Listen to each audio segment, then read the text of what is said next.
This video chart presentation of AK Steel. It's a New York Stock Exchange listed company trading our ticker AKS. See right off, AK Steel is just now off of 1-year lows.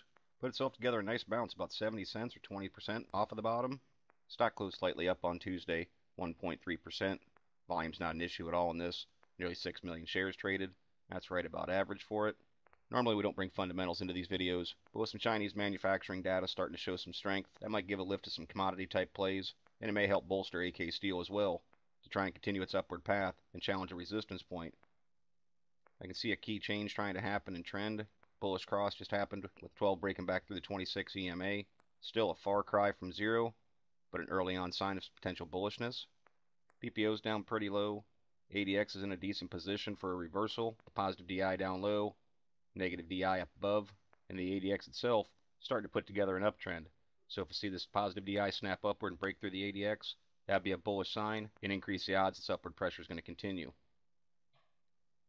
Big separation with the MFI, 7 pulling well away from the 14 and 21.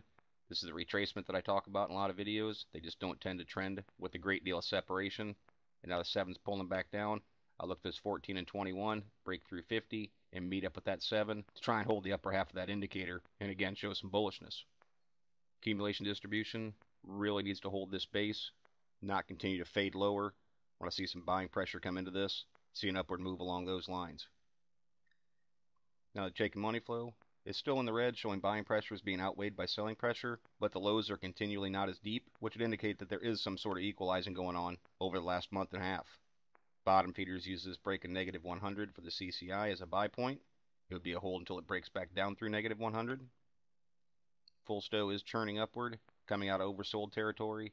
Again, it's early signs of momentum coming into the play. And the tricks, it's a lagging gauge of trend, but it looks like it's starting to try and flatten out a little bit at this point.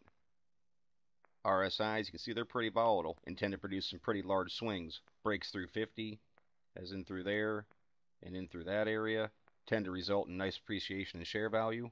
So that's what I'll be looking for again at this point.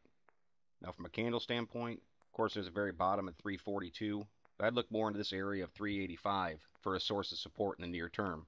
If that spot can't hold, the odds are pretty strong it's going to come down here and test these old lows. So that'd be a pretty important support point for me. Now to the upside, the little gap already has been filled. There's still another open gap, much higher, but it has to break through a resistance point right there around 374 before it can fill that gap. Now closing below $4, that's nice upside potential. And with that 50-day moving average coming in through there to reinforce that resistance point, it also represents a key point for AK Steel to try and take on some sort of bullish look again by breaking above that 50-day. Resistance beyond that won't come in until around $6, which is a static resistance point reinforced by that 200-day moving average. All in all though, heading into start of trading on Wednesday, chart has a pretty nice look for a bottom play and is at some key positions to try and take on a much more bullish look and trend and momentum. So I'd have my eyes on that support level and the hold of that support, that next resistance point up around 470. Those are the things that I'd be watching for in the AKS chart, but as always, it's merely my interpretation. Thank you for watching and trade smart.